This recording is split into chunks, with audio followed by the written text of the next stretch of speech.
there is a ton of research showing that women who use bioidentical hormone replacement therapy in the proper dose and delivery method, so topical is safe, proper dose would be the right dose for you. When they do this, they live longer.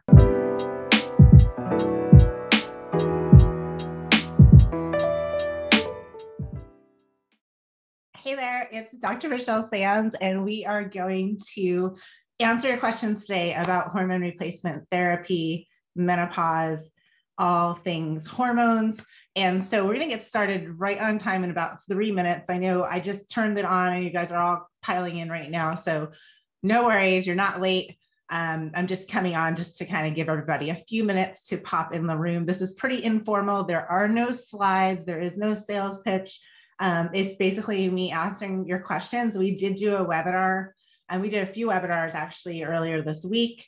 And there was tons of questions that came in, and my team and myself are trying to answer them all, but many of them were actually really good questions. And some of the questions were asked several times. So I figured it'd be great to jump on here on a Saturday afternoon. My son and my husband are at the pool. I just came from the pool, took a quick shower, and threw my hair in a ponytail. It's still kind of wet. So this is really informal. I did put some lip gloss on. By the way, really good lip gloss. It's called Sexy Mother Pucker. It just makes your lips look really good. So it's kind of like gives them a little bit of plump without having to get lip filler. So anyways, that's kind of my little tip for the day. But we're going to get started in about 2 minutes. Just for you guys who are on right now, there is at the bottom of your dashboard, when you log into Zoom, there's like a bunch of little buttons. So there's a chat. You can say hi in the chat. If you wanted to say hi and let me know where you're from, you can pop in there. You can also, there's a Q&A. So the chat looks like one bubble, like one little kind of cartoon thought bubble. And then the double bubble is the Q&A. And the Q&A is where you should put your questions, because that's where I'm going to be able to go back and look, and I can kind of check them off. If you put them in the Q&A, if you put your questions in the chat, it kind of goes through, so I can kind of read it. It's like, Elizabeth's here. Welcome. You found the chat from the UK. Oh, awesome. I had 3 consultations with women in the UK this week. It was wonderful. I got someone else. Michelle's also from the UK. Awesome. We have a lot of UK members in our Healthy Hormone Club, and you guys are just the sweetest. I love the accent, and it's always so fun to talk to you guys. Of course, people from North Carolina too. So hi, Carolyn. Awesome. So it looks like we have about 1 minute left before we're going to start. Hi from Illinois. Hi from Washington. Awesome. Perfect. Okay, so you guys definitely found the chat, and then just let me know if you can find the Q&A. If someone wants to just pop in the chat so that they can see the Q&A, let me know. I do have some questions that were sent in, so I'm going to actually, when I look over here, this is my other screen where I have like my questions, but I'm going to actually try to pull them over in front so that I'm not looking in the wrong direction. Oh, hi from Greece. Hi from Georgia. Awesome, you guys. You guys are from all over the place. I don't know what time of day it is over there, but it must be either late at night or early in the morning. Not really sure. So it's like we do have some questions already. Awesome. We will get to those, Elizabeth. Perfect. All right. So again, the topic today is hormone replacement therapy, perimenopause and menopause. Some people are even younger who have hormones that are not working anymore. If they've had a surgical menopause, if they have ovarian failure. So those are all reasons why younger people would do hormone replacement therapy. And, you know, it's all okay. We're all made differently. And some of us have things that stop working and we can fix it. So anyways, let's get started. It is top of the hour now. So I'm going to go ahead and start. So welcome everybody. Again, this is our very informal hormone Q&A. We're basically answering questions that you might have about hormone replacement therapy, who it's for, who it's not for, some menopause questions, things like that. And if you get very specific in your question, like asking me about a specific medication you're on or for specific health advice, I cannot give that to you in this forum, but I can definitely answer questions. So like I said, I do have some questions that were sent in, so I might start with some of those and let you guys take some time to get into the Q&A, and then I will definitely answer those as well. So let me pull these over for right now and put them kind of in front of me so I can see what my questions are. And then I also have the Q&A up on the side too. So one question that we got a lot this week was how do estrogen and progesterone affect the thyroid? Can you do hormone replacement therapy if you have hypothyroidism, if you have Hashimoto's autoimmune thyroid, if you have Graves, if you're on thyroid medication, either Synthroid or Armour or Cytomel or any of the thyroid medications. So what's the deal? Like some doctors say you cannot use hormone replacement therapy. Other doctors say it's fine. So what is the relationship? So basically your hormones are kind of like Goldilocks and the Three Bears. Too much is bad. Too little is bad, and then just the right amount is good. And that's true for estrogen and progesterone in relation to the thyroid.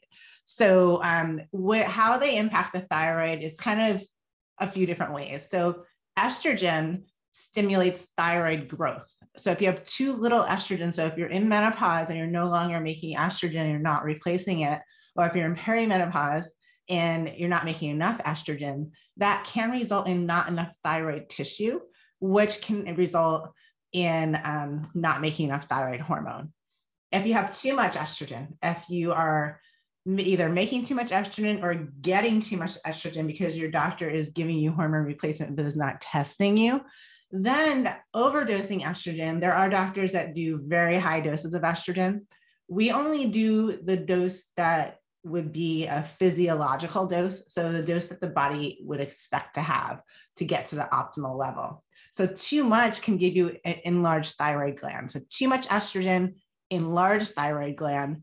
Too little estrogen, shrinking thyroid gland, not enough thyroid tissue, and not enough thyroid hormone. So too little estrogen can actually be a reason that you're a hypothyroid. Estrogen also stimulates the thyroid to make something called thyroglobulin. And thyroglobulin is important. If you have too little thyroglobulin, you can also get an enlarged thyroid gland, and you need estrogen to make thyroglobulin. So another important fact. And estrogen also increases the protein that carries thyroid hormone in the blood. So if you don't have enough, your thyroid hormone won't be able to get into your cells and do what it needs to do. And if you have too much, then it can get bound up. So estrogen, super important for your thyroid. Progesterone also is important for your thyroid as well.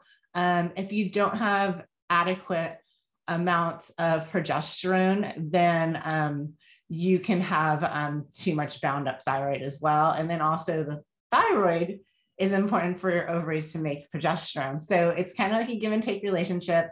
Progesterone deficiency can hinder the production and function of your thyroid hormones, and estrogen can inhibit the function of your thyroid. If it's excess, deficiency can result in too little thyroid hormone. So the key here is, if you're going to replace hormones, to make sure that you are working with someone who's testing your hormones and giving you what's called a physiological dose. That is a dose that is going to get you to an optimal level, not an overdose. A lot of doctors I've seen patients come into my practice and we test them the first time, they have ridiculously high levels of estrogen or testosterone or progesterone because their doctors are giving them mega doses, and that's the danger.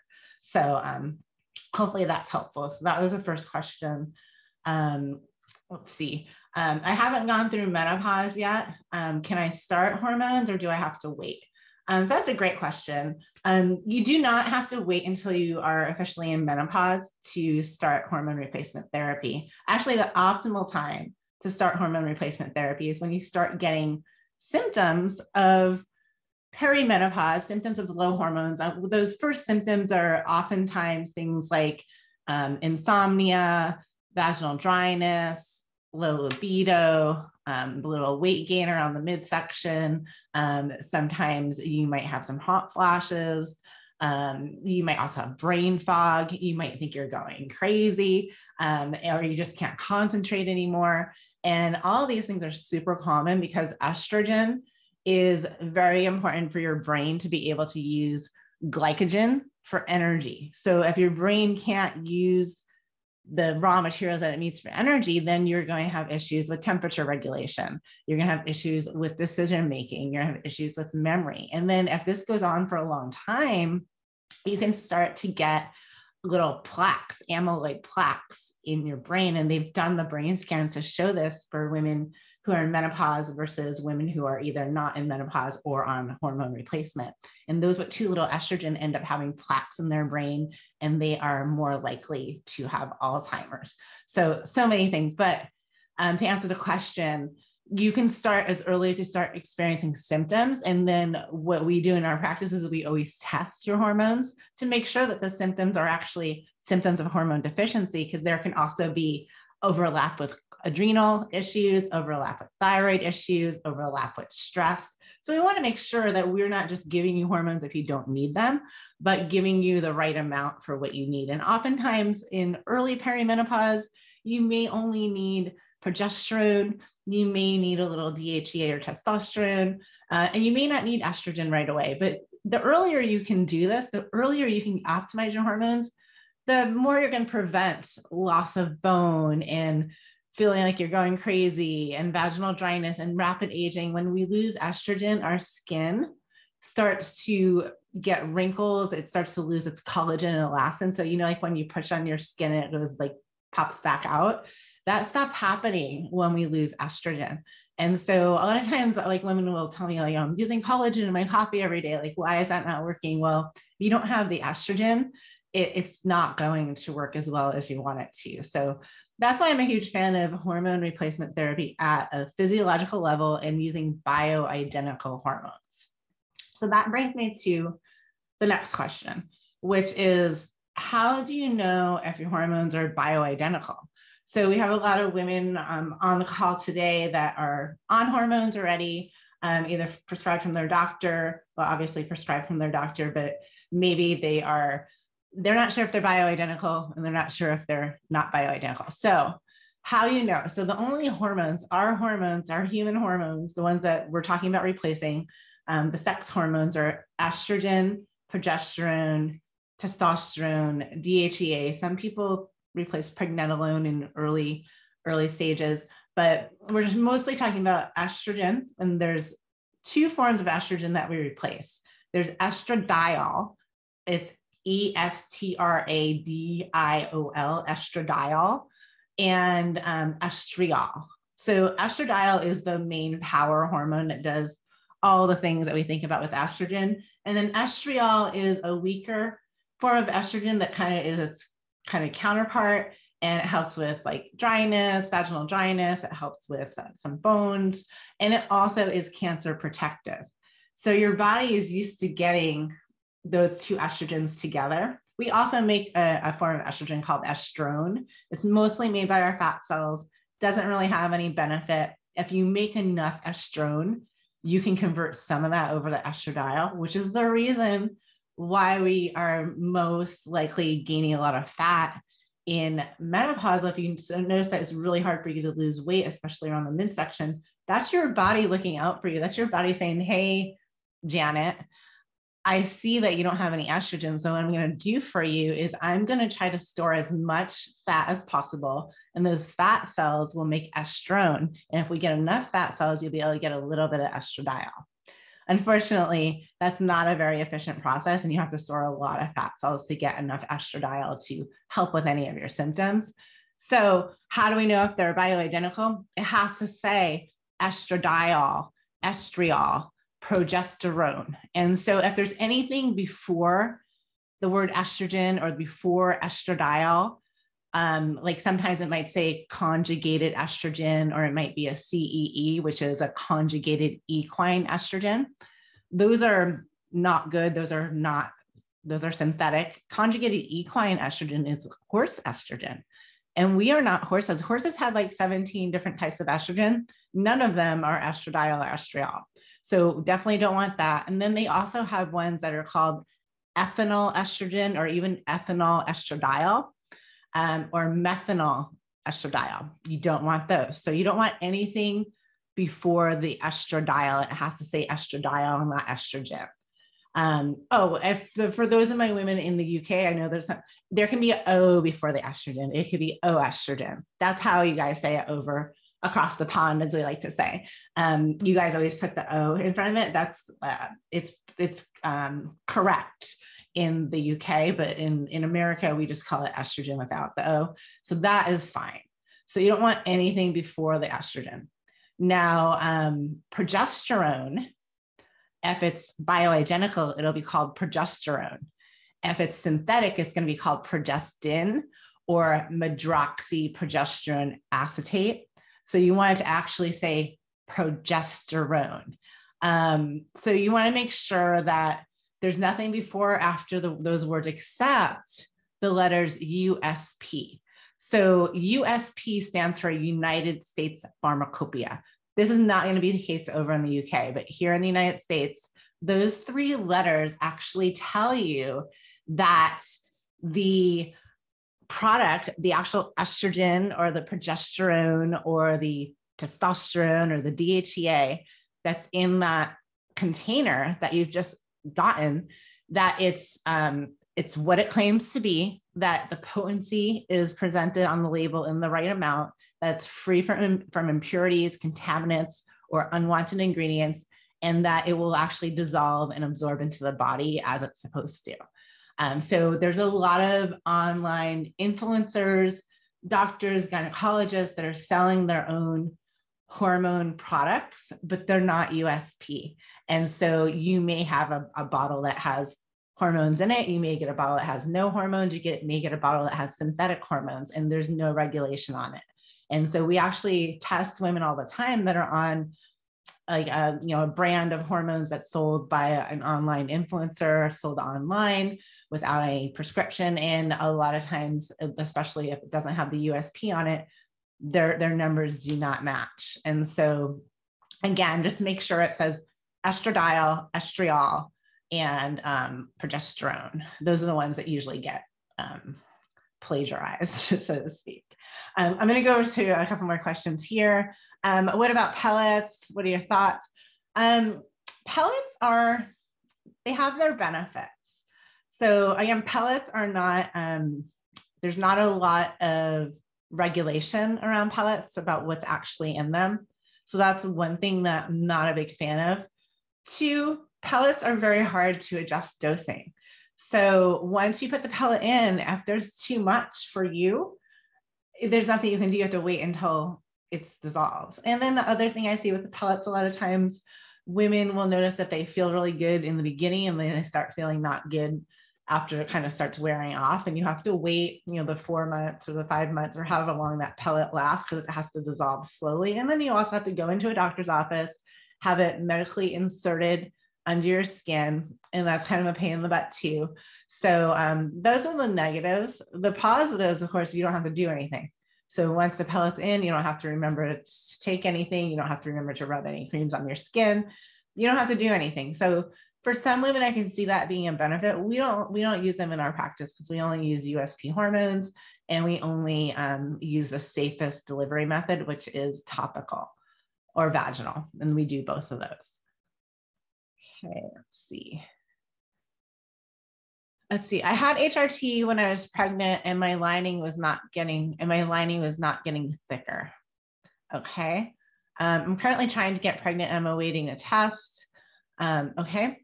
I don't know if that's a question or if you're just letting me know. That would kind of be a special case scenario, because pregnancy fertility hormone replacement is like a totally different topic than hormone replacement, because you've lost hormones through menopause. So fertility is a little bit different. We dose hormones differently. We approach it different. Losing a lot of hair, that could be hormonal. So we lose hair for many, many reasons. One could be stress. Another reason we lose hair is due to improper nutrition. So not enough protein, not enough minerals. Another reason we lose hair is low thyroid. So usually when you lose hair from stress, when you lose hair from poor nutrition, when you lose hair from low thyroid, it's going to be pretty well dispersed over your whole head. And then there's hormonal hair loss when you actually have a preference for breaking your testosterone down the BHRT pathway. So hormones break down and metabolize into different metabolites. Testosterone has two pathways.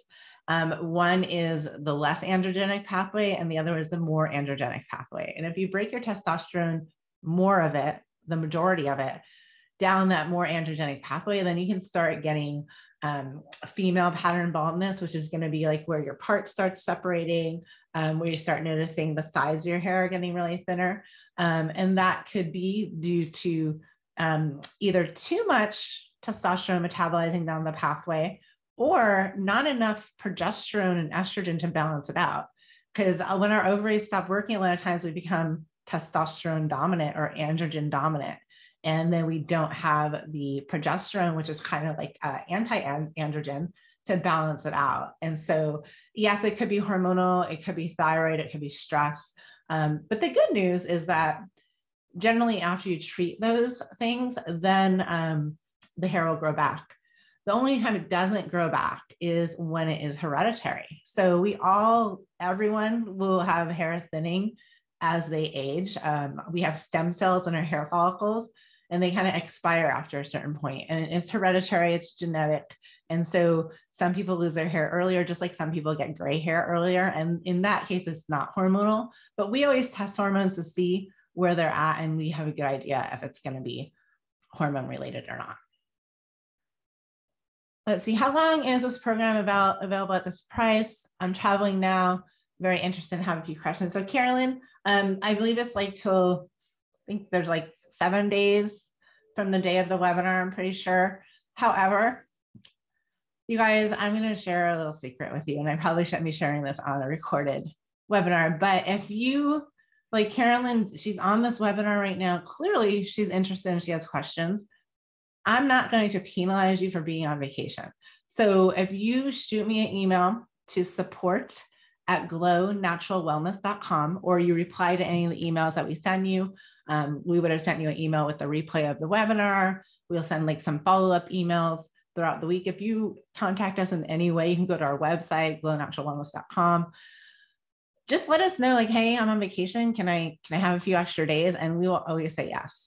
I mean, if you email us like 6 months from now and the sale hasn't been going, then we're probably not going to give it to you. But if you raise your hand and you just need another week, or you need to talk to your husband, or you need something, we will definitely help you. So yes, we will wait for you. Just shoot me an email so that we know. And it's support@glownaturalwellness.com. Let's see, can HRT help if you have vaginal atrophy going on? Yes. So the vaginal tissues change as we lose hormones.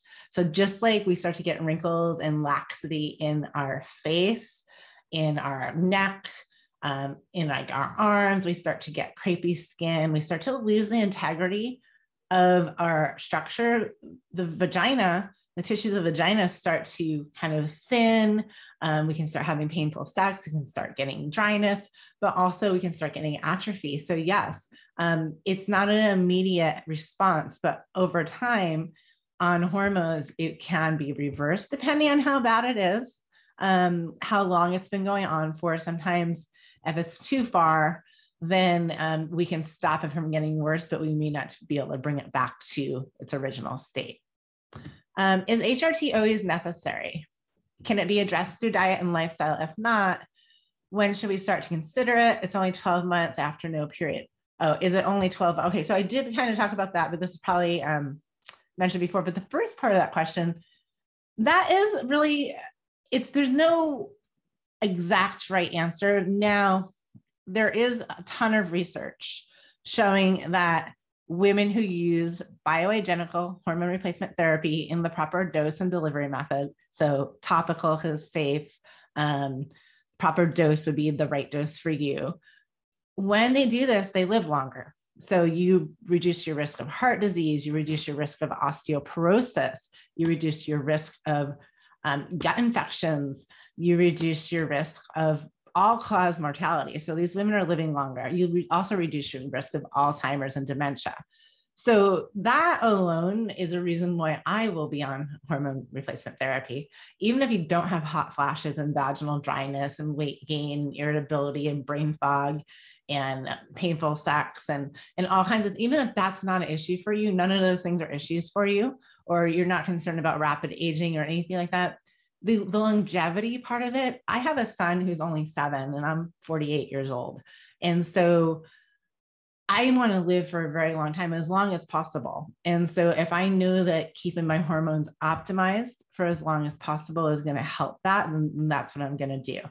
So, and then when's the right time to start consider it? Really, I would say if you don't have a lot of symptoms, if you don't have any symptoms, I would say at the point of menopause. So when you've gone, like when you're if there's no symptoms that you can notice and you get a bone density scan and you don't have osteoporosis and you have no risk of heart disease in your family, then I would say maybe a year after menopause would be a good time to start. But if you do have any of those symptoms, if there are risks, if you do have osteopenia or osteoporosis, if you're noticing rapid aging, then I would start as soon as the symptoms come into play. We always test hormones to see if you need them. So there's sometimes like a woman might be in her early 40s and she might have some symptoms like insomnia, brain fog, low libido, and we test her and hormones are fine. And it's actually her adrenals, or it's actually her diet or her lifestyle. And so we have a whole nother program called the GLOW protocol, where that's a complete, like, gets to the root cause of your health condition with diet and lifestyle. But unfortunately, no amount of flaxseed or Mediterranean diet or exercise, no amount of that is going to have your body make more estrogen. It's just not going to happen. And so we have to replace the estrogen. You might think, like, how is that possible? But we didn't used to live very much past menopause. Pretty much, you'd have your life, you'd have your children, you'd hit menopause, and then people would die shortly after. And so the thing is, we're living to like 100 and more. And as technology improves, we might even live longer.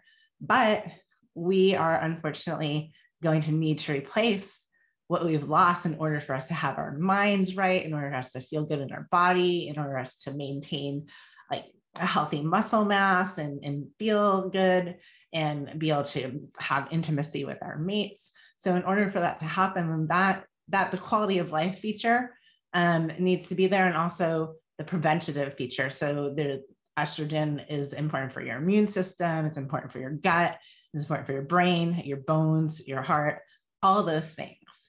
So yeah, awesome. Okay, let's see, I was on bioidentical therapy for many years and did well. Then I moved and my new endo took me off. I've gotten old and wrinkly and low libido. I'm so sorry.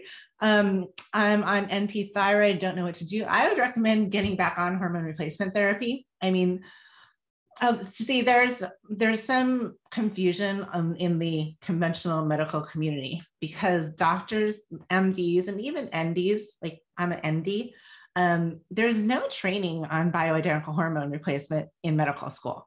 There's nothing. There's not really even very much training on a menstrual cycle. There's not much training on menopause or perimenopause. There's absolutely no training on that. And there's very little training on hormone replacement at all. The only hormone replacement training that is ever received is from synthetic hormone manufacturers that will come in and do like a lunch and learn.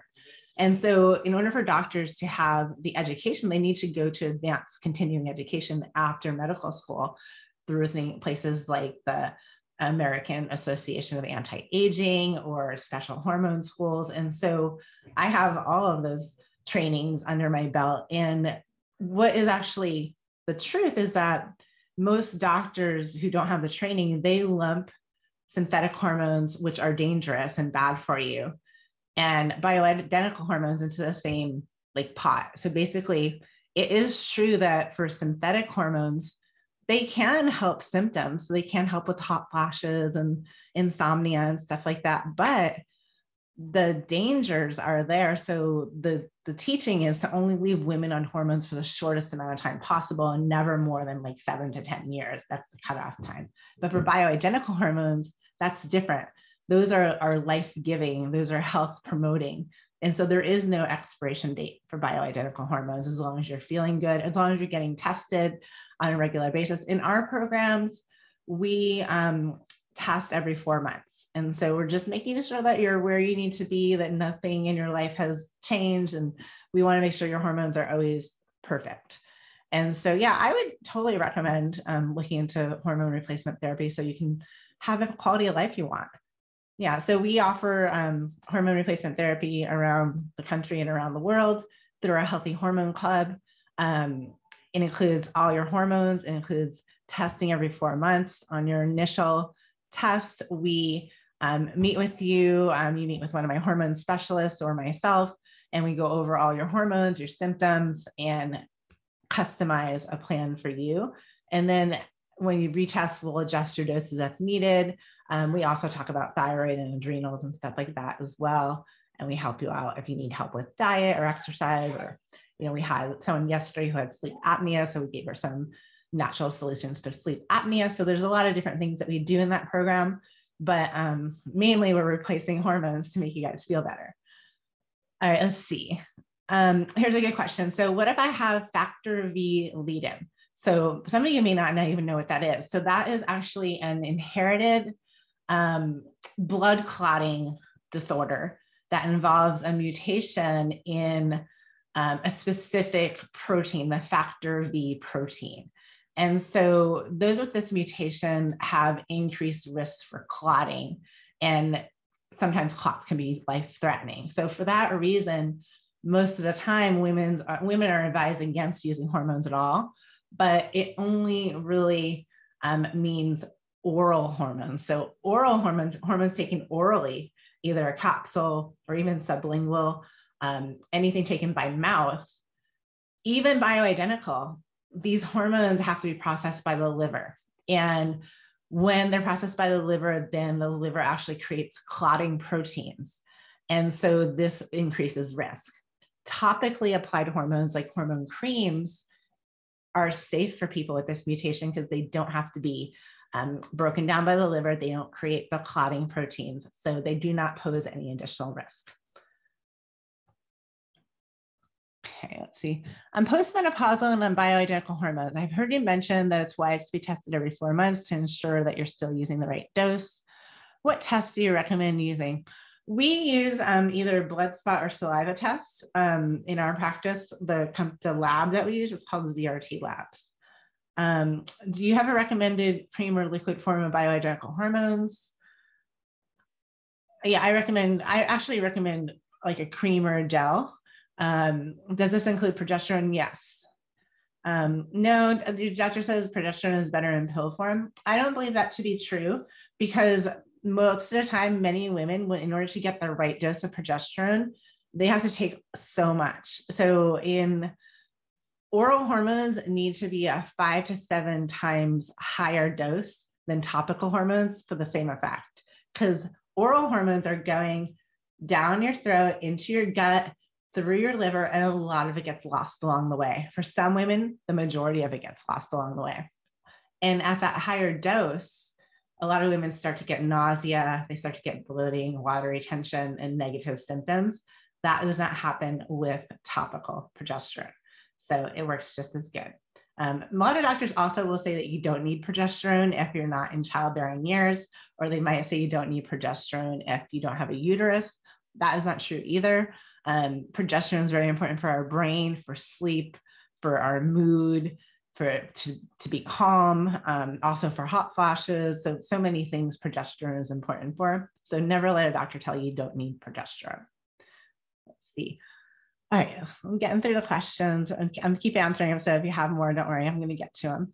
All right, so I'm 47.5 years old. Periods are becoming painful and longer time between periods. Hair is thinning and frizzy. Belly, weight gain despite working out. Doctor said estrogen is high from blood work, wants to put on birth control. Is that a bad idea? I want a more natural. Should it be HRT? All right, so there's a lot of questions in there. So I'm sorry that you're going through that. I'm not sure what kind of tests you had done, but it looks like your estrogen is high. Is it high in relation to your progesterone, or is it high above the range? Estrogen can be high from exposure to xenoestrogens in the body, can be high from the fact that you may not be metabolizing your estrogen properly. So we have estrogens and they break down to phase 1 and phase 2 metabolism. Phase 1 is done in the liver, and you need to have proper nutrients. DIM, D-I-M, is a compound from cruciferous vegetables, and that really helps you with that phase 1 detox. And then phase 2 involves methylation. So if you're not a good methylator, or you don't methylate properly, then you may need methylated B vitamins to help you with that phase 2. And then there's also a phase 3, and that is actually where you excrete the estrogen out through your stool. So phase 1 breaks the estrogen down into metabolites. Phase 2 basically packages it up, and then phase 3 gets it out of the body. So if we are constipated, if we have poor gut health, we might be recirculating our estrogen. So that might be your problem. I'm not sure. I would have to look at testing in order to see. And then birth control pills. Oh my God. So are birth control pills hormone replacement? Absolutely not. So first of all, birth control pills come with all the same risks as synthetic hormones: heart disease, stroke, cancer, all kinds of things. Not good. Birth control pills also rob you of essential nutrients. So when you take birth control pills, you become vitamin and mineral deficient. And birth control, they're hormone-like substances. So it's just like synthetic hormones with the horse estrogens and the medroxy progesterone acetate.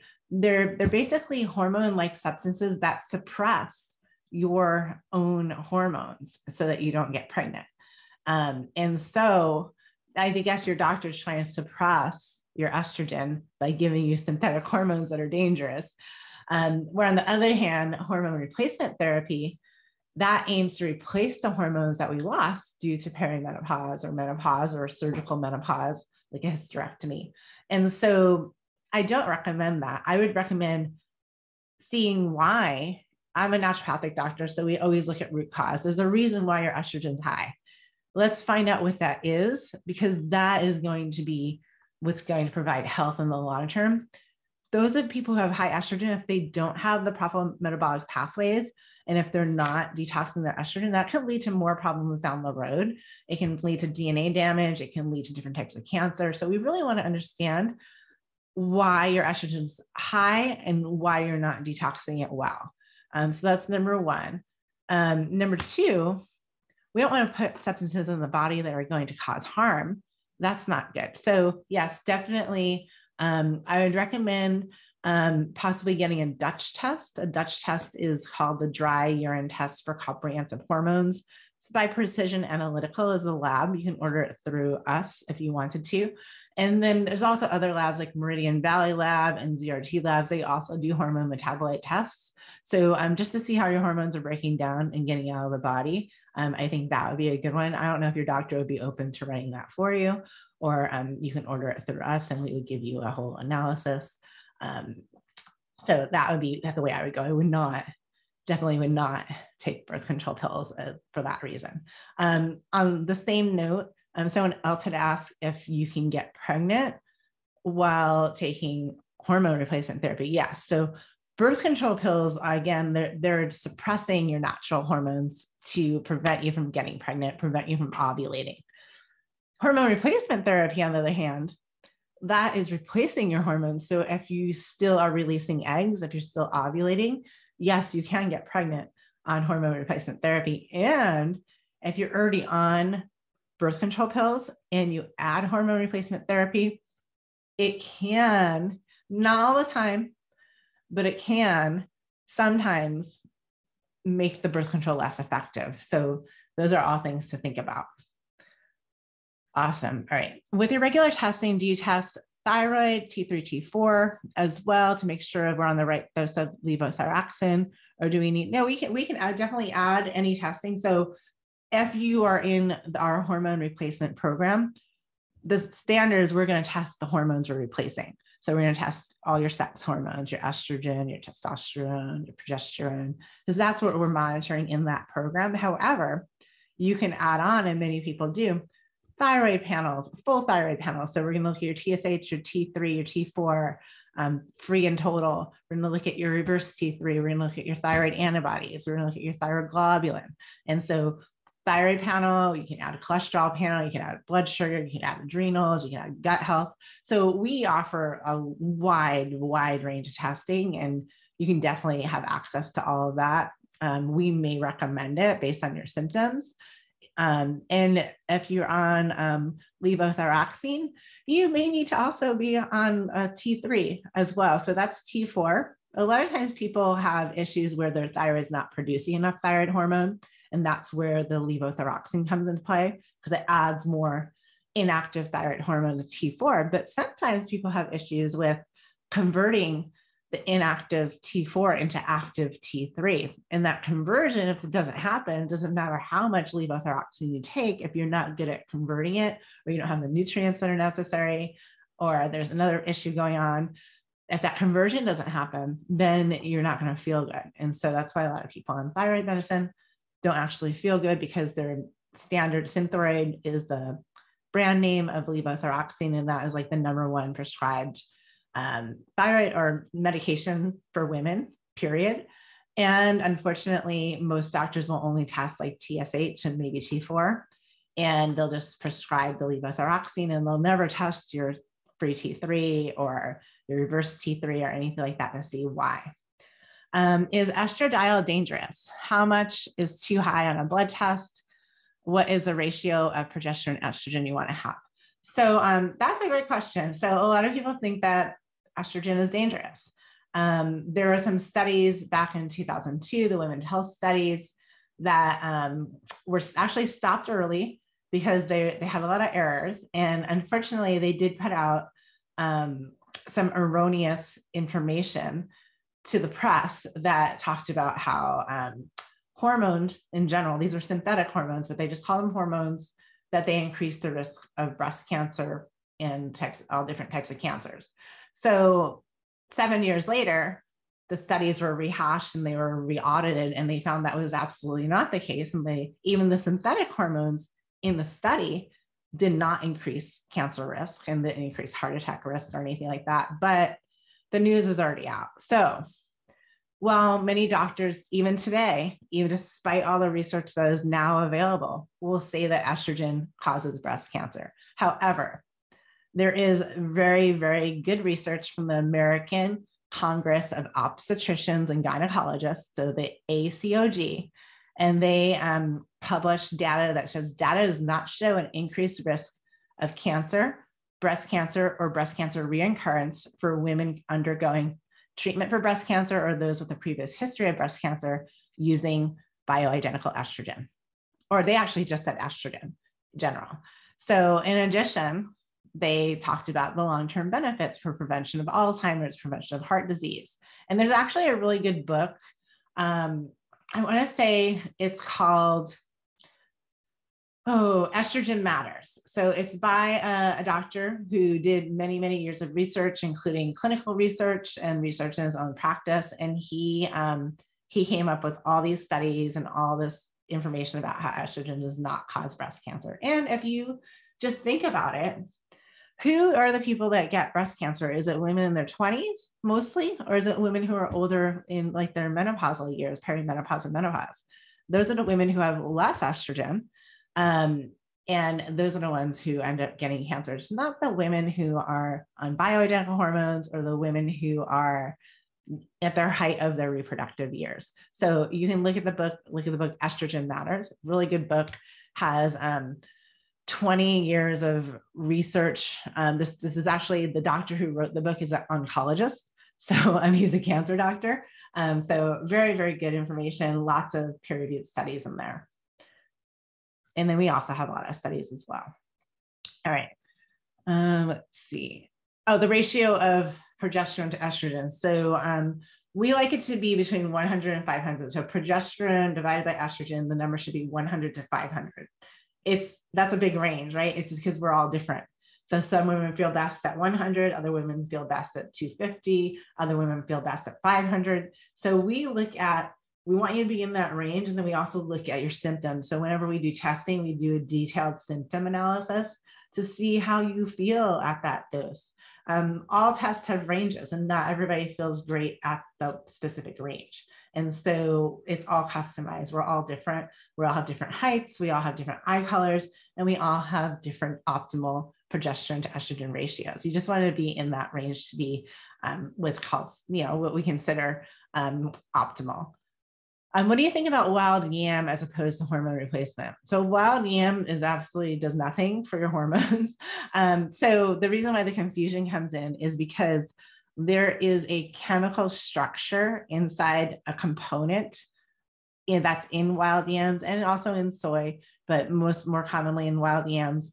And there's a chemical structure that they can actually pull out. And if they remove some of the carbons and hydrogens, it is identical to hormones. However, without that removal of the carbons and the hydrogen atoms, it does absolutely nothing. So there are a lot of products out there that try to market wild yam as a hormone relief benefit that doesn't do anything. There's no studies, and I haven't seen any even anecdotal evidence other than placebo effect that it does anything at all. It definitely will not raise your hormone levels unless it has hormones in it. Is saliva testing an accurate measure? Yes. So for topical hormone replacement, saliva measures your free hormones, and it measures the hormones that are actually you're able to use. Whereas blood spot measures your capillary blood, which is an indication of your tissue, how much hormones are in your tissue.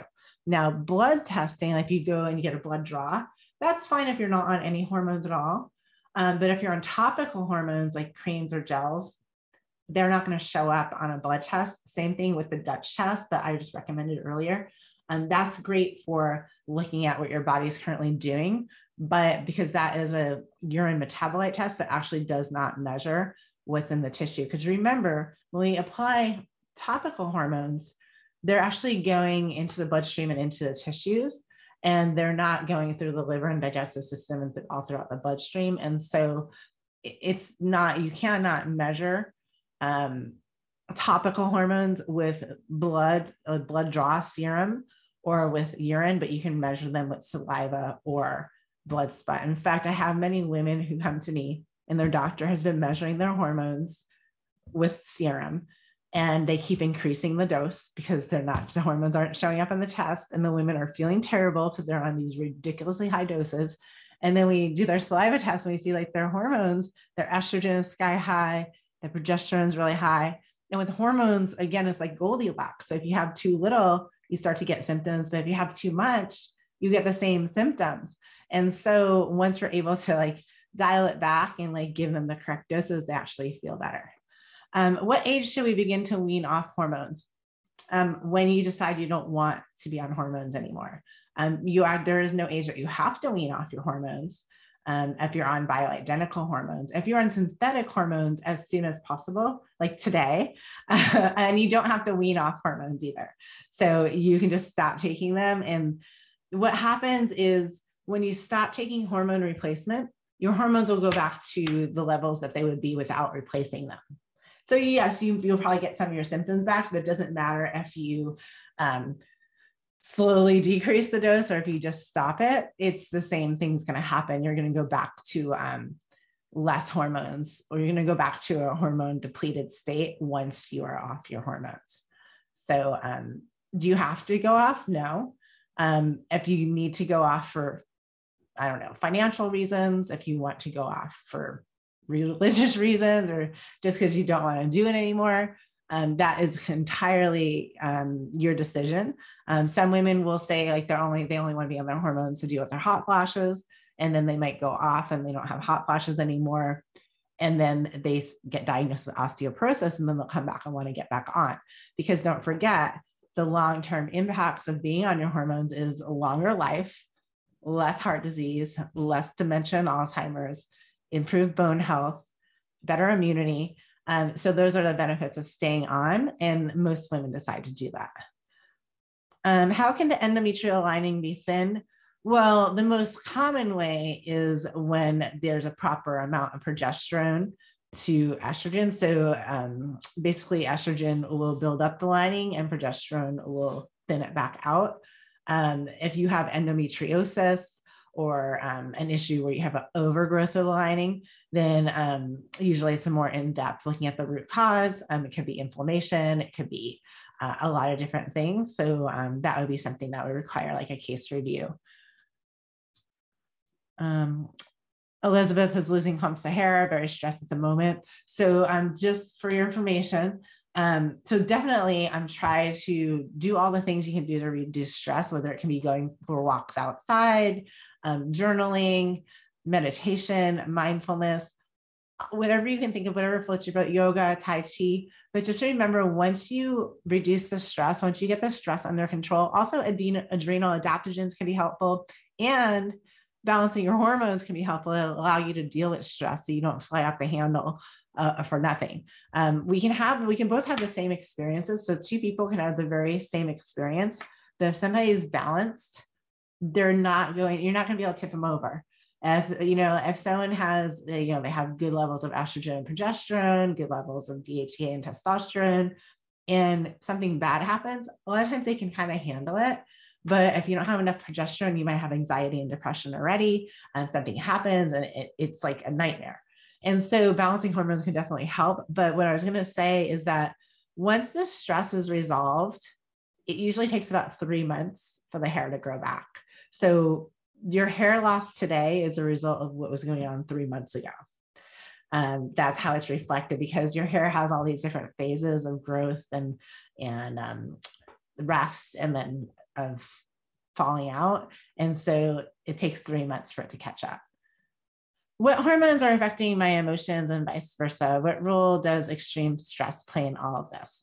Oh, this is a different person, similar question. So estrogen is important for things like confidence. Too little estrogen can cause depression, can cause feelings of disorientation, memory loss, lack of confidence. Too little progesterone can cause anxiety, depression, insomnia, agitation. Too much testosterone can cause irritability. Too little can cause lack of confidence, low energy, feeling sad. Same thing with DHEA. DHEA and testosterone go hand in hand. So yeah, not having your hormones, definitely. Hormones do affect your emotions. I mean, we all know PMS, pregnancy, hormonal changes all throughout our life affect our mood. What role does stress play in all this? So stress, especially for women who are still cycling, stress can definitely mess with your body's ability to ovulate, can mess with your body's ability to make progesterone, can mess with your testosterone levels. It can actually make them super high. We see a lot of PCOS in people that are highly stressed. Stress affects your blood sugar, which then impacts your hormones. So stress affects your thyroid, which then impacts your hormones. Stress affects your adrenal glands, which then affects your hormones. Typically when cortisol is high, cortisol we think of as our stress hormone, but cortisol is a very important hormone for waking us up, for reducing inflammation. So cortisol is not a bad hormone, but when it's super high for a long time, then estrogen tends to be lower. They have an inverse relationship. Okay, can HRT help to resolve suspected PCOS in a perimenopausal 50-year-old? So it can be part of the equation. So a lot of times at 50, your androgens are still high, because we make 75% of our androgens in our adrenal glands, not our ovaries. So when your ovaries stop producing as much as they used to, your estrogen and progesterone will sharply decline, but your testosterone and DHEA might stay elevated a little bit. And so in that contrast, you become androgen dominant, and that can look like PCOS. So balancing up the estrogen and progesterone can kind of balance that all out. Or a lot of times PCOS is related to blood sugar issues, related to inflammation. So looking at all those things, I'm not sure how severe it is or what your testing looked like, but definitely we can balance it out with proper levels of all of our hormones have to be balanced. Looks like someone wrote a really long question here. It's hard for me to read the really long questions on the Q&A because I don't want to just sit there. If you put your email in the chat or in the Q&A, just email us at support@glownaturalwellness.com. It looks like you're looking for ways to bring your periods back. If you've heard my story, I was diagnosed with primary ovarian failure at age 20. I wasn't getting periods at all. And I was told that my ovaries were done. So I had all the menopause symptoms, like when I was like 20, 21, 22, up until I was 25. And I had hot flashes. I was gaining belly fat. I had vaginal dryness. I was depressed. And there was nothing given to me but birth control pills, antidepressants, and just like over-the-counter medications. And so I thought that for years. And then I actually went to naturopathic medical school and I learned about how the whole body is connected. And for me, it was undiagnosed celiac, it was parasites, it was liver toxicity, heavy metal toxicity. It was all these things combined that actually were preventing my body from being able to ovulate. It wasn't a hospitable environment for a baby, and my body knew that. And so for me, it took 20 years, and I finally resolved it without really knowing I was resolving it. I didn't know that my period would ever come back, but it did at 40. And so, I can't guarantee because I don't know what the root cause for you is.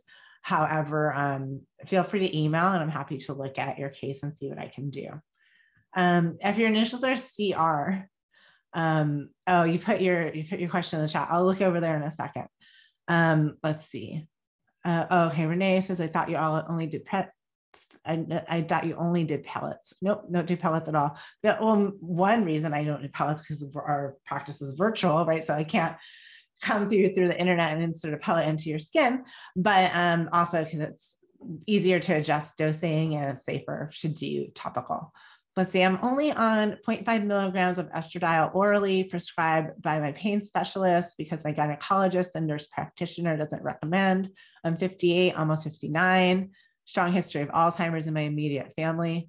I still have most menopause. Yeah, I would definitely recommend switching over to topical because oral estrogen, even a small amount, that is linked to some health issues like a stroke, deep vein thrombosis, clotting, heart issues. And so I would recommend switching over to topical hormones. And then also, since you have a lot of menopause symptoms, I would also make sure we're balancing the estrogen, the progesterone, and the testosterone so we get you totally balanced instead of just supporting one hormone.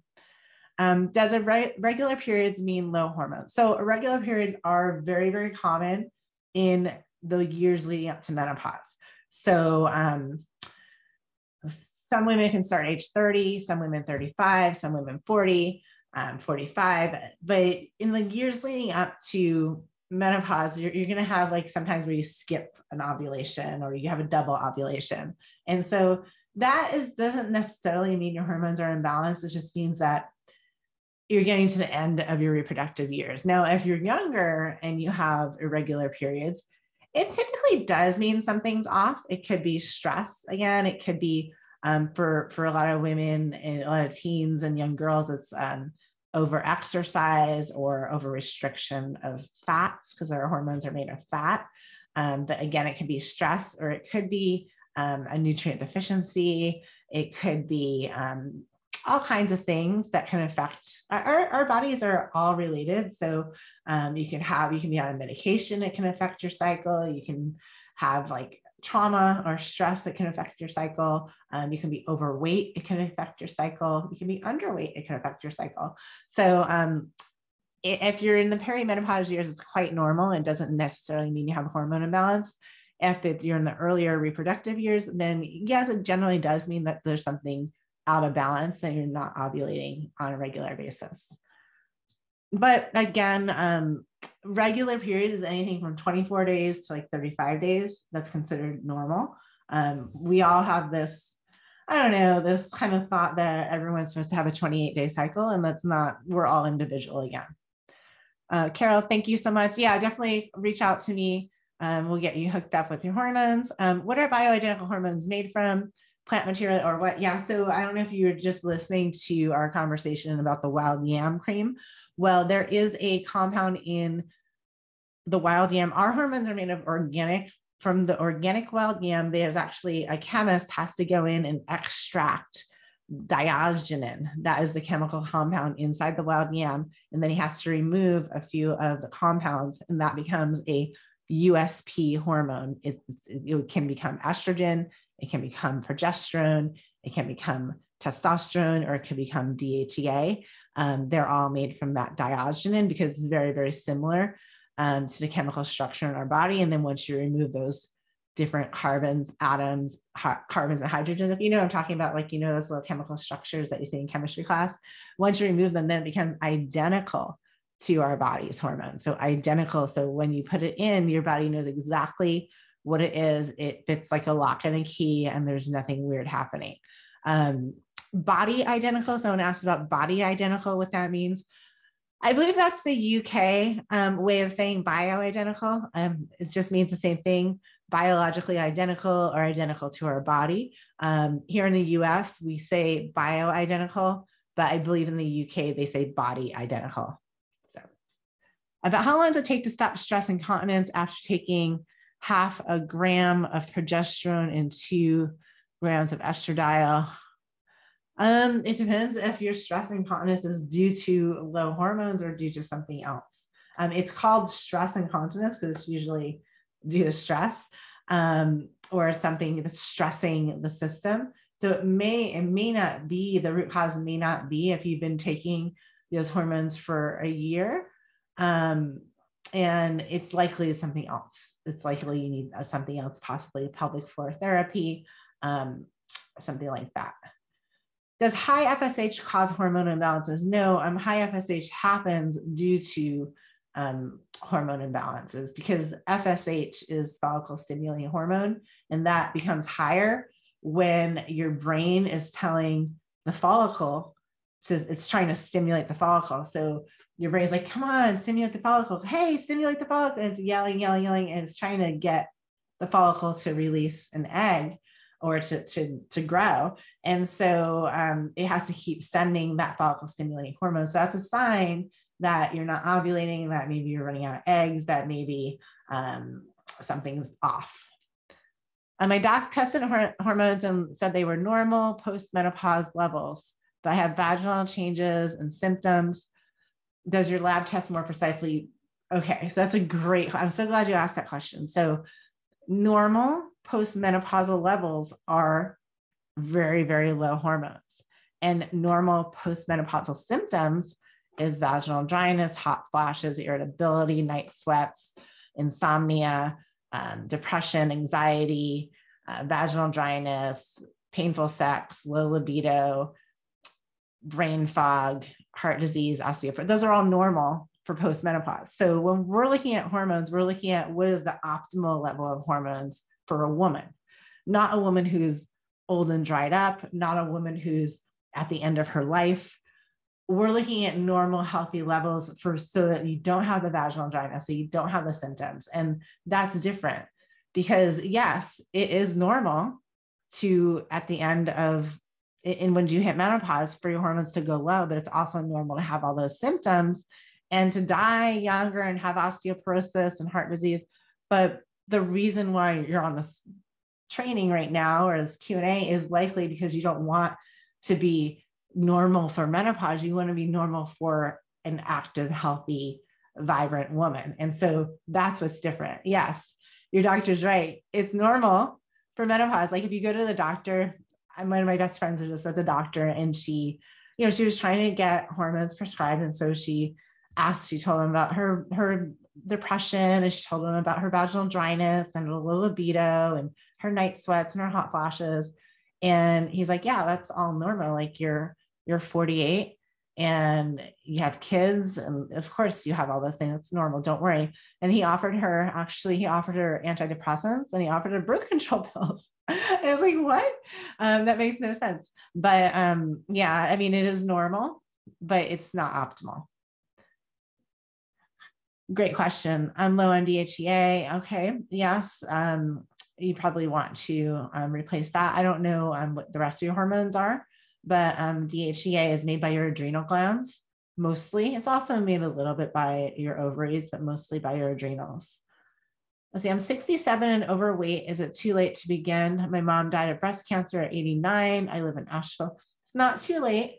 Yes, losing weight would be helpful. And yes, hormones can help with that. But they're not the only thing that's going to help. Of course, like hormones, so balanced hormones, how they affect weight loss is they will, if you have like low estrogen, for instance, you can store more body fat than somebody who doesn't have low estrogen. So once you replace the estrogen, you'll stop storing that body fat, but you still have to do the things to lose the weight you already gained. And also if you have too high of testosterone, you can also start packing on weight as well. And so balancing that out with your estrogen and progesterone can definitely help. It's never too late to start hormone therapy if you're doing the right dose and the right delivery method. So topical and dosed appropriate for you. One thing with women who are over 70, when they start, we generally go lower dose, and then we have to like step into it to kind of reawaken their hormone receptors. And so it does take a little longer for results to take place, but definitely they do, and they definitely get the longevity aspect of it. There's another question: how long does it take to get results on bioidentical hormone replacement therapy? It's different for everybody, but most women start to see some improvement around 4 weeks, and the 3 months is like when you really start to see improvement, and that continues to improve over time. It's because we're using physiological doses, so we're using the amount of hormone that your body would naturally make daily. And so it's not a mega dose, it's not a quick fix or overnight kind of transformation. But some women who have really severe, like hot flashes, for instance, they'll generally notice the hot flashes start to reside and become less within the first month. And then other symptoms start to improve as time goes on. Things like your skin quality, things like your bone density, those are going to take a little longer. Things like hot flashes or anxiety or depression or sleep, those generally happen sooner. So it depends on the symptom. But generally at the 3 month point, you're going to see a lot of improvements. And then at the 6 month point, even more. Let's see, I had estrogen and progesterone positive cancer 6 years ago, had a hysterectomy with oophorectomy, took estrogen, estrase until breast cancer diagnosis at 68. I took an aromatase inhibitor for 5 years. Is there hope for me? Can I safely take hormones at this point? Yeah, so I just talked about the book Estrogen Matters that was written by an oncologist. And he actually has all the studies that prove that once you are cancer-free, and in our practice, we like you to be cancer-free for at least 3 years and not on any hormone suppressing medication for at least a year. So generally what they do is they put you on hormone suppressing medication, and then they let you come off of it, and then they see what happens. So in our practice, we like you to be cancer-free for a couple of years or 3 years, and then off hormone suppressing medications for 1 year. And then you can safely use, again, appropriate dosing, appropriate delivery methods, so no oral hormones, making sure that your metabolic pathways for your hormones are optimized. So we would always recommend that you take DIM and methylated B vitamins, that you're optimizing your gut health. And that way you stay safe and you get to have all the benefits of quality of life. So get the book Estrogen Matters. It's by Dr. Blooming, I believe his name is. He's an oncologist. And he talks about how estrogen does not cause cancer and how it's all a myth. And he puts the studies in there to prove it. So yeah, and then we have some studies as well. If you want to email our support at Glow Natural Wellness, we have probably about 30 studies on the fact that estrogen does not cause cancer. Can taking bioidentical HRT help with hypothyroidism and Hashimoto's? Yes, that was the first question I covered. You may have missed it. So we will send a replay of this Q&A probably tomorrow or Monday. Tomorrow's Father's Day, so I don't want to, my husband is the one who usually like does some of the tech for me on the weekends. And so I don't want to make him work on Father's Day. So we'll send it on Monday. So just watch, Diane, just watch like the first, like, I don't know, 10 minutes and you'll see that answer. See, can you show the right and wrong way to apply creams?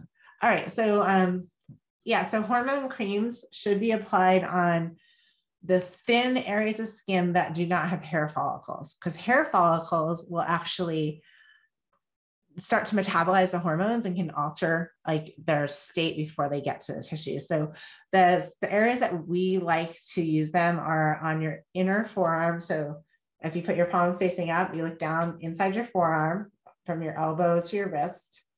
So not the outside of your arm when the hair grows, but the inside. Your inner thighs, the lower half of your abdomen, so from belly button down, behind your knee. Those are like the best locations. We were sometimes saying the neck, but we noticed that people who were starting to get contamination on their retests because they'd have to use their hands to put it on their neck. And then when they did either their blood spot or their saliva, sometimes they had some contamination. So we usually aren't recommending the neck anymore, just for that reason, for the cross-contamination.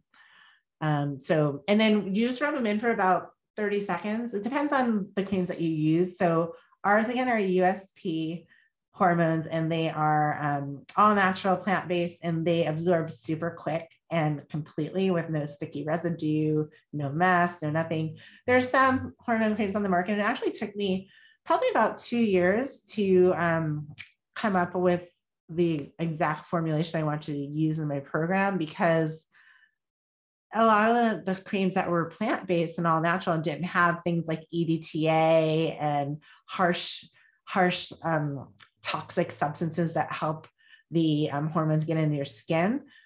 A lot of times the natural ones did not rub in very well. And so our hormone creams actually rub in really easily. They're completely absorbed within about 30 seconds. I think we say to rub them in for 60 seconds just to make sure, but that's because we always oversay things. So people would probably do it for 30 seconds, but by 30 seconds, they're all absorbed. Let's see. Please tell us the difference between your programs, the GLOW protocol, and the hormone program. Okay, so the Healthy Hormone Club is the hormone replacement program. So this includes your hormone testing, your consultation, you fill the intake, you do symptoms analysis, you meet with your hormone specialist, we go over your hormone testing, we make recommendations for exactly which hormones you're going to use. We set up your program for hormone replacement. We ship you your hormones. You have support if you have any questions. And then every 4 months, we ship you a retest. We reevaluate your symptoms.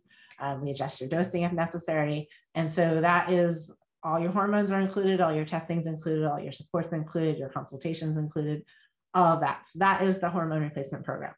Now the GLOW protocol, this is a natural medicine implementation program. So as if you were working with a naturopathic physician, I'm teaching you how to do it yourself. So you're learning about gut health, you're learning about how to deal with parasites and H. pylori and SIBO and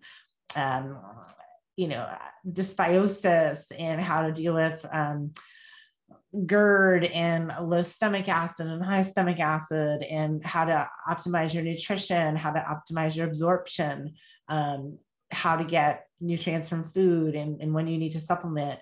And then we talk about detoxification, cellular detox, detoxing the brain, detoxing the body. We talk about heavy metal detox, mold detox, all types of things. And then we do like blood sugar, cortisol. We touch on hormones, the importance of them, the menstrual cycle, but we don't do hormone replacement therapy in there.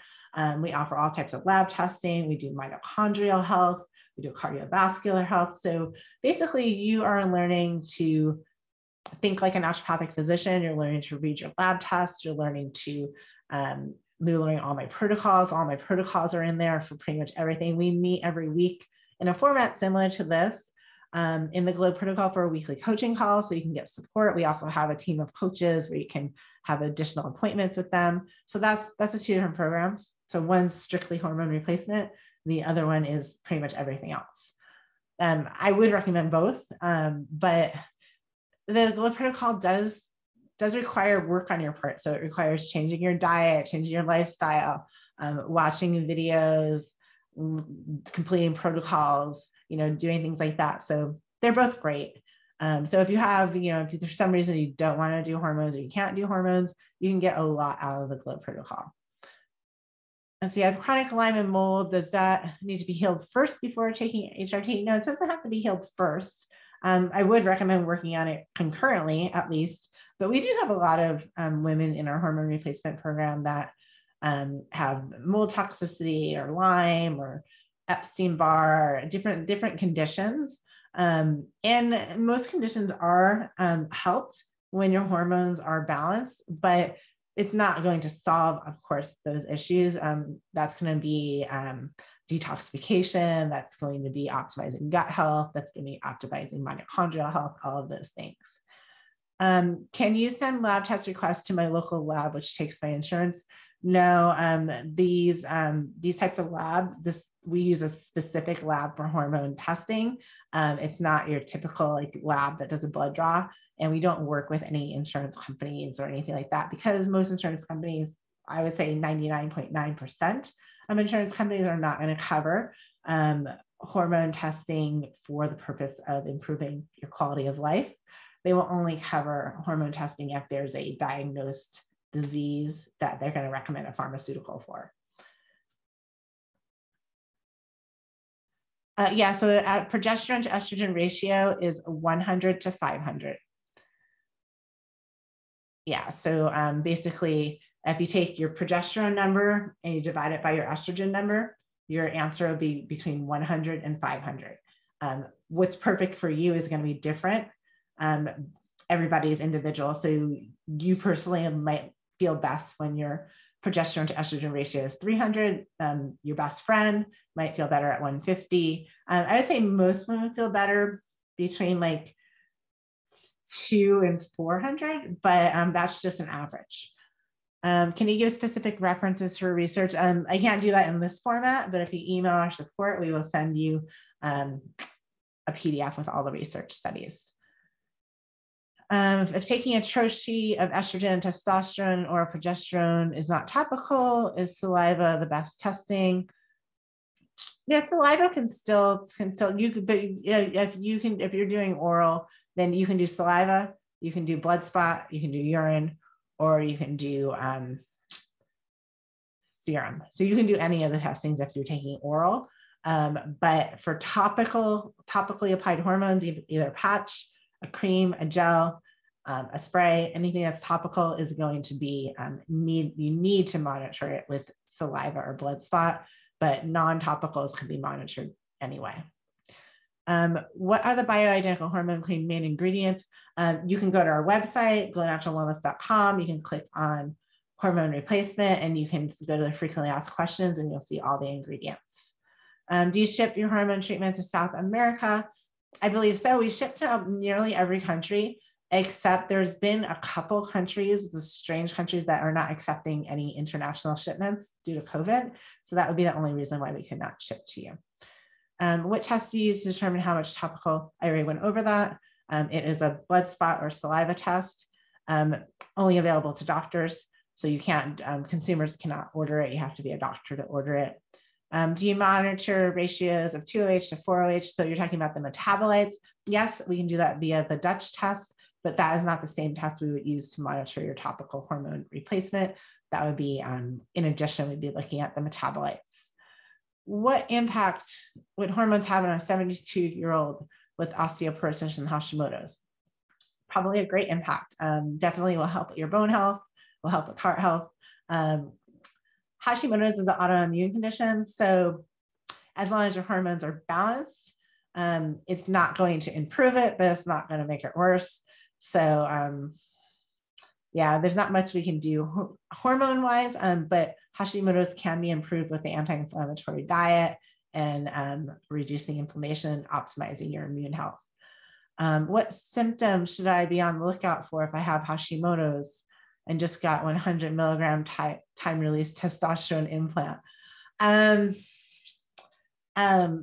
do mean symptoms of too much testosterone, symptoms of too little. I would talk to your doctor who put the implant in about that, because I'm not sure if you mean too much or too little. Do you cover hysterectomy, painful hot flashes? Is there anything for pain? I had an emergency hysterectomy, cyst burst. So are you asking, I'm not sure if you're asking if I can go over like herbs or natural solutions for pain, or are you, if you're asking me if like hormone replacement is good for someone who has had a hysterectomy? Absolutely. A hysterectomy is basically surgical menopause.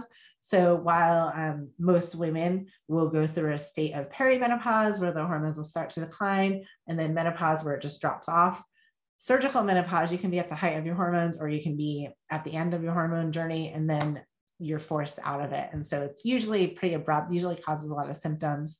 Hormone replacement, specifically estrogen, progesterone balance, can be helpful for fibromyalgia symptoms, for chronic pain. So yes. Okay, we've been gone for like an hour and 15 minutes. So I see there are some more questions, but unfortunately, I'm not going to be able to answer all of them. See, is the product dosage measured so we don't get too much? Yes, it is. There's a pump bottle that we use, and it's 1/4 gram per pump. So we know exactly how much hormone is in that 1/4 gram, and we will direct you based on your needs to tell you how much hormone to use. And yeah, so it's very easy to dose out. Let's see, I'm 52. Gyno gave me mega bioprogesterone drops and pills to lower estrogen and bring up progesterone. Progesterone is now 4 and estrogen is under 15. And she thinks that's great. Yeah, I don't know exactly what that means, but it doesn't sound good. It doesn't sound like you're very balanced. But gynecologists, I mean, we have gynecologists in our hormone replacement program because they do not learn anything about hormone replacement. So she may not understand, or maybe the test that you're talking about has weird ranges. So I'm not really sure. Sometimes they'll measure estrogen in one marker, like in one measurement increment, and they might measure progesterone in a different measurement increment. If that's the case, then possibly it could be okay. I'd have to look at the test in order to see. Is the NutraEval test provide equally useful data for hormone issues as a Dutch test? Those are completely different tests. The NutraEval and the metabolics, those are not hormone tests. So no, they would not give you the same information. Is the product dosage, oh, I already did that one. I'm just starting perimenopause, but my hormones are all good. How often should I get tested? If you're just starting perimenopause, you don't have to get tested all the time. I would say like once you start experiencing some symptoms, then maybe do a test, or maybe do a test like once every couple of years. If you just want to see how your hormones are, a lot of times you might be testing other things anyway, like blood glucose or cholesterol. So you could throw some hormone tests in there, and you can just do a blood test if you're not doing any hormones, and you can kind of see where you're at. But yeah, you don't have to get excessive and test all the time or anything like that. All right, I think I answered. Oh yeah, wait, someone said they had a question in the Q&A. Yeah, so you came in late, no problem. We're recording this right now. So we're gonna send out the recording, I believe, on Monday, so you can watch all the questions and answers again. Okay, let's see. What are your thoughts on the Wiley protocol? Don't like it at all. It's actually made by a non-medical person, and they use very high doses of hormones, which I don't think are safe. I like to do things as naturally as possible and give you the dosing and ratios that your body would expect to have, and that is going to be sustainable in the long term, so that you can feel good today, but then also feel good 10, 15, 20, 30 years from now, and have a higher state of health than you started with. Do you advise progesterone cream to use before you ovulate?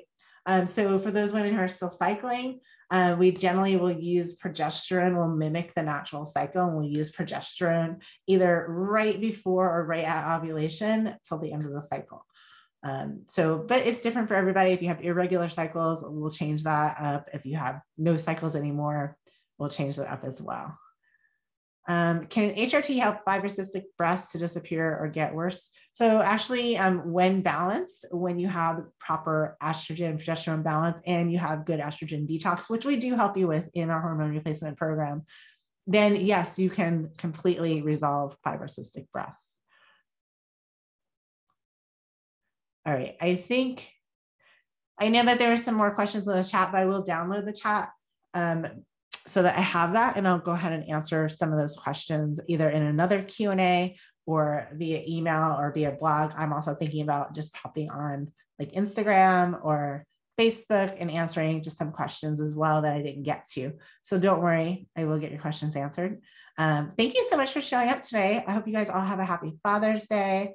I'm trying to see, I know I'm looking over to the side because I'm looking at the chat still to see if there's anything that I need to, I think I answered most of these questions. Thank you guys. And if you have any questions or you're interested in our bioidentical hormone replacement program, it's super affordable, super easy and accessible.